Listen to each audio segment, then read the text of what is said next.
तो पहले मैं यही चलिए मैं आप ओके चलिए।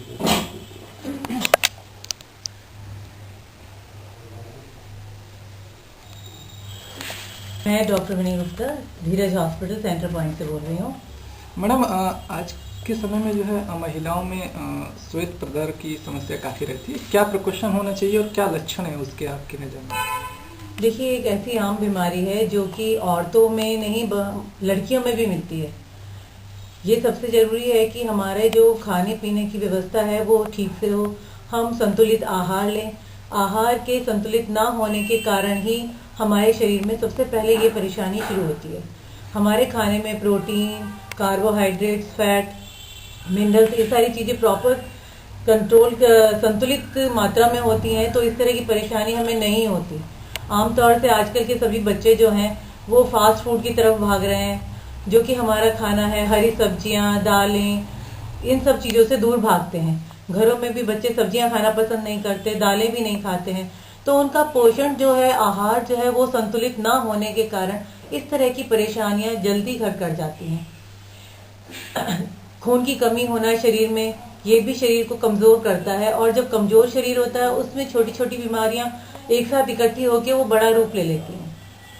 संतुलित आहार से ही हम लड़कियों में इस तरह की परेशानियों को रोक सकते हैं।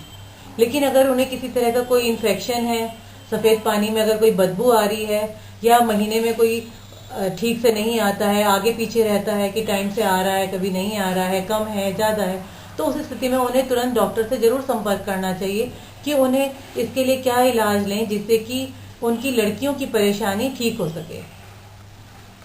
महिलाओं में ये जो परेशानी है, आमतौर से लंबे टाइम तक गर्भ निरोधक गोलियां इस्तेमाल करती हैं और संभोग के टाइम में साफ सफाई का ध्यान नहीं रखती हैं।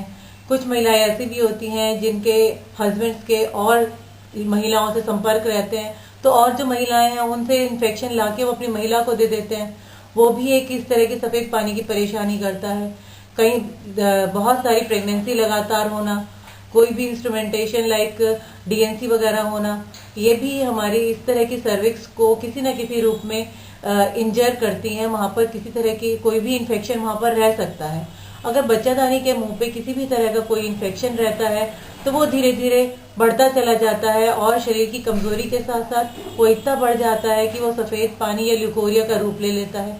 उस कंडीशन में हमें अपने डॉक्टर से ज़रूर मिलना चाहिए, चाहे वो कम हो या ज़्यादा हो। आमतौर से महिलाएं कहती हैं कि मैं गर्म खाना खाती हूँ, गर्म चीज़ खाती हूँ तो सफ़ेद पानी आने लगता है, लेकिन अगर गर्म चीज़ नहीं खाती हूँ तो नहीं आता। लेकिन इसका मतलब ये नहीं है कि सिर्फ गर्म चीज़ों को बंद करने से उनकी ये परेशानी समस्या हल हो जाएगी। उन्हें ये सोचना चाहिए कि अगर गर्म पानी चीज़ें खाने से भी उन्हें ये परेशानी हो रही है तो उन्हें किसी भी सूरत में जाके अपने डॉक्टर से एक बार सलाह जरूर लें कि उस परेशानी को वो किस तरह से उस परेशानी से बच सकती हैं। और जिस समय संभोग के टाइम पे साफ सफाई का ध्यान रखें, निरोध का इस्तेमाल करें अगर उन्हें अनचाहे गर्भ से बचना है, क्योंकि अनचाहे गर्भ के ठहरने के बाद महिलाएं या परिवार के सभी जन चाहते हैं कि उस प्रेगनेंसी को हम बीच में ही खत्म कर दें। इस तरह के अनचाहे गर्भ को खत्म करने के कारण जैसे हमें डीएनसी वगैरह करनी पड़ती है, तो कई डीएनसी करने के बाद भी सर्विक्स के ऊपर इंजरी होती है और महिलाओं को इस तरह की परेशानियों का सामना करना पड़ता है। लंबे टाइम तक अगर ये परेशानी बनी रहती है सफ़ेद पानी की, तो हमारे यहाँ महिलाओं में बच्चादानी के मुंह के कैंसर होने की भी संभावनाएं बढ़ जाती हैं। तो मेरी तो महिलाओं से यही अपील है कि वो समय से अपने डॉक्टर से संपर्क जरूर करें। थोड़ी सी उन्हें अपने घर से निकलने में परेशानी जरूर होगी, लेकिन वो उस परेशानी को शुरुआती लक्षणों में ही खत्म कर लेंगी, उसको कैंसर रूपी बीमारी से बच सकती हैं। डॉक्टर साहब, आमतौर पे महिलाएं, लड़कियां जो है इस तरह की बीमारी को जो है छुपाती है, नज़रअंदाज करती है, परिवार से डिस्कस भी नहीं कर पाती हैं, तो ऐसे में उनको क्या करना चाहिए?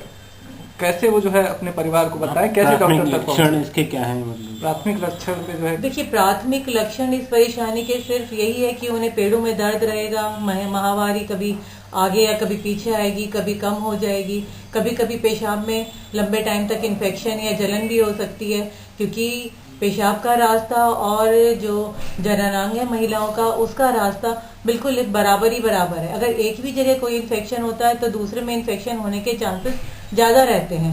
सबसे जरूरी चीज है कि अगर वो प्राइमरी अपने घर के लेवल पे ही सही करना चाहती है तो अपने आहार को संतुलित करें, अपनी साफ सफाई का विशेष ध्यान रखें, जिससे कि इस तरह की परेशानी ना हो। और थोड़ी भी अगर परेशानी होती है तो आपस में घर में जरूर डिस्कस करें, जिससे कि उन्हें स्वास्थ्य परीक्षक के पास में ले जाया जा सके और उस परेशानी से वो जल्दी छुटकारा पा सके। डॉक्टर साहब, आपके यहाँ जो है आगामी समय में कौन सी सुविधाएं मिलने जा रही है जिसका लाभ मरीज उठा सकते हैं निःशुल्क?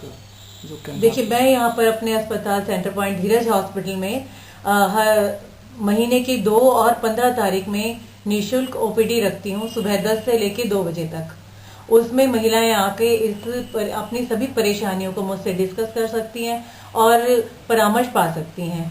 इस टाइम में अगर मैं कोई इन्वेस्टिगेशन जो कि मैं खुद करती हूँ, जैसे अल्ट्रासाउंड है, कॉल्पोस्कोपी है, ये सब चीजें थोड़े से कम दामों पे करूंगी, जिससे कि महिलाएं उसको आसानी से करा सकें और अपनी परेशानी से छुटकारा पा सकें।